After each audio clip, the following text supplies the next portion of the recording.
Balikan nga natin ang sitwasyon ngayon sa traslasyon ng Poong Jesus Nazareno para bigyan tayo ng updates live mula sa Arlegui Street sa Quiapo. Nasa frontline ng balitang yan si Dave Abuel.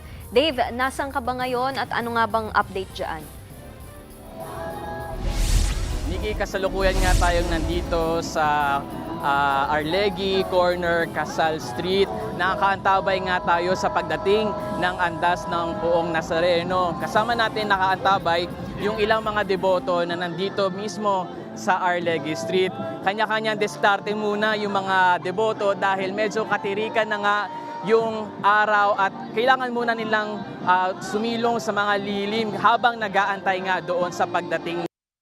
Samantala kasama nila nag-aantay yung mga karosa na nasa likod ko. Sa bilang natin ay nasa 10 karosa yung nandito sa bahagi ng Arlegui. Kanya-kanyang disenyo.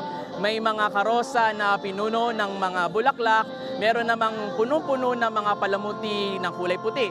At meron din namang malaking replika dito na pinupuntahan talaga ng mga deboto. At yung mga deboto na yan, yung mga siguro hindi na makapag-antay na dumaan yung mismong andas. Kaya dito na iniihahagis yung kanilang mga bimpo o panyo para bigyan ng blessing. Samantala, kanina yung mga taong nasa likod ng mga magandang karosang ito ay nakausap natin. Sabi nila, talagang pinaghahandaan nila taon-taon itong panata. Minsan umaabot daw sa matataas na halaga yung kanilang ibinubuhos para lang mapaganda yung disenyo mismo ng karosa. Samantala, ngayon makakausap natin yung namahala nitong karosa dito sa aking likod na si Ma'am Dodine Cruz. Ma'am Dodine, tara po. Live po tayo sa Frontline Express.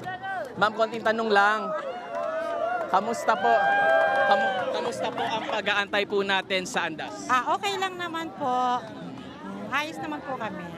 Ma'am, gaano niyo po pinaghandaan itong magandang karosa sa likod po natin? Ay, matagal po namin pinaghandaan yan. At yan po sa tulong na akin ng mga kasamahan, napaganda po namin ang aming karosa. Ano po bang pakiramdam tuwing nakakalahok po tayo sa pista at ito po, meron po tayong karosa? Masarap po ang pakiramdam na masali tayo sa ganyan. Kasi sa dami-dami po ng mga replika na marami kaming kasamahan, biruin niyo po, 5 lang po yung napili, isa po kami sa napili. Di po ba napakasarap sa pakiramdam ng gano'n? Kailan po ba kayo nagsimula maging deboto? Matagal na po kami. Matagal na po kaming deboto. Kaya lang, pangalawang taon na po kami na napipili sa pag-ano ng prayers. Bakit niyo po napili maging deboto? May pangyayari po ba sa buhay na nabudsok para manalangin humingi ng pananampalataya? Ano po kasi di po ba tayo, pag may nangangailangan tayo, lumapit lang tayo sa Kanya at manalig lang tayo ng nasa puso talaga, ipagkakaloob naman sa'yo. Di po ba? Yun po ang sabi po ng iba, manalig ka lang at ibibigay sa'yo. Huwag kang magmadali, darating yan. Maraming salamat po, Ma'am. Okay. Pwede po ba kami pwede ko po bang bumati? Babatiin ko lang at magpapasalamat lang po ako sa lahat po ng tumulong sa akin, lalong-lalo na po sa aking kapatid na nasa ibang bansa, na si ate, at saka po ang aking anak na si Ilo, at saka po yung aking mga ihos, si Kap Mamba, si Kap Rumit, lahat po sila, at saka po ang aking mga member. Yan po. Maraming salamat po, Ma'am. Okay. Nikki, sa ngayon ay wala tayong magagawa kundi antayin na lang yung mismong pagdating ng andas dito sa bahagi ng Arlegui. Paalala lang sa mga kapatid natin dahil medyo katirikan na nga yung araw, minom po tayo ng tubig para hindi po tayo ma-dehydrate. Nikki.